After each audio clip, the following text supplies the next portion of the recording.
வணக்கம் குழந்தைகளா, எல்லாரும் எப்படி இருக்கீங்க?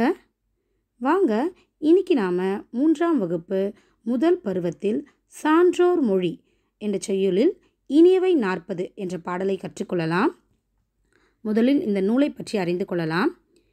இனியவை 40 என்ற நூலின் ஆசிரியர் பூதஞ்சேந்தனார். இவர் மதுரை தமிழ் ஆசிரியர் மகன். இவருடைய இயற்பெயர் சேந்தனார். இவருடைய தந்தையின் பெயர் பூதனார். இவருடைய தந்தை மதுரையில் தமிழ் ஆசிரியராக இருந்தார். அதனால் இவர் மதுரை தமிழாசிரியர் மகனார் பூதஞ்சேந்தனார் என்று அழைக்கப்படுகிறார்.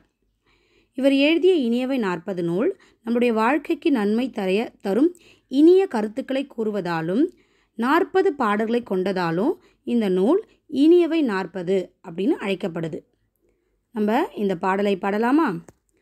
கற்றார் முன் கல்வி உரைத்தல் மிக இனிதே, மிக்காரை சேர்தல் மிகமான முன்னினிதே, எல் துணை யானும் இரவாது தான் ஈதல் எத்துணையும் ஆற்ற இனிது. முதல்ல இந்த பாடலில் உள்ள கடின சொற்களுக்கு நம்ம பொருள் அறிந்து கொள்ளலாம். கற்றார் அப்படின்னா கல்வி கற்றவர்கள். உரைத்தல் அப்படின்னா கூறுதல், சொல்லுதல். மிக இனிதே, இனிது அப்படின்னா இனிமையானது. மிக்காரை அப்படின்னா என்னன்னா அறிவில் மேம்பட்டவர். மிக்கார் என்றால் அறிவில் மேம்பட்டவர்.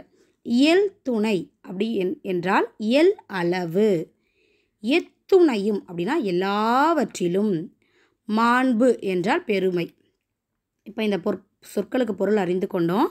இப்போது இந்த பாடலோட பொருளை அறிந்து கொள்ளலாம்.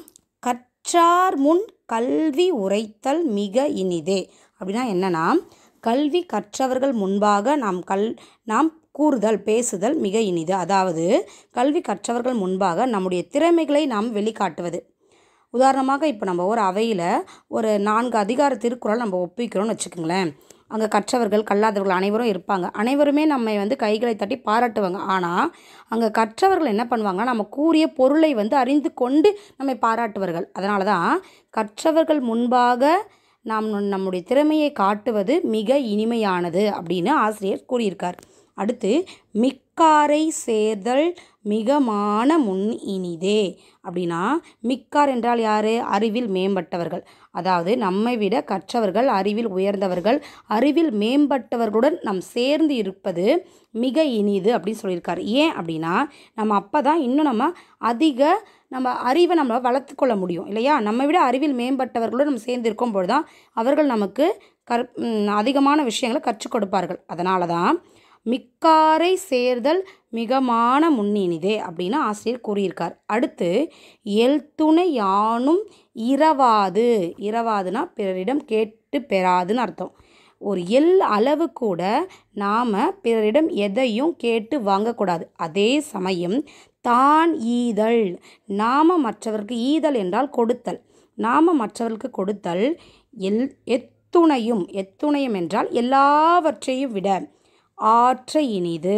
அதாவது ஒரு எல் அளவு கூட நாம் பிறரிடம் எதையும் கேட்டு வாங்கக்கூடாது. ஆனால் அதே சமயம் ஒரு எல் அளவாவது நாம் என்ன பண்ணணும்? மற்றவருக்கு கொடுத்து வாழணும். இதுதான் எல்லாவற்றையும் விட இனிமையானது அப்படின்னு ஆசிரியர் கூறியிருக்காரு. இப்போது இந்த பாடலுக்கான கருத்து உங்களுக்கு புரிஞ்சிருக்கும்னு நினைக்கிறேன். கற்றவர்கள் முன்பாக நம்ம கல்வியை உரைத்தல், அதாவது நம்முடைய திறமையை நம்ம வெளிப்படுத்துதல் மிகவும் இனிமையானது.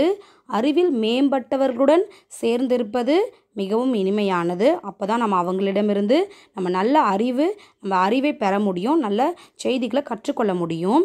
எல் அளவு சிறியதை கூட நம்ம பிறரிடம் கேட்டு பெறாமல் நாம் பிறருக்கு கொடுத்து வாழ்வது தான் எல்லாவற்றையும் விட இனிமையானது அப்படின்னு பூதஞ்சேந்தனார் இந்த பாடலில் கூறியிருக்காரு.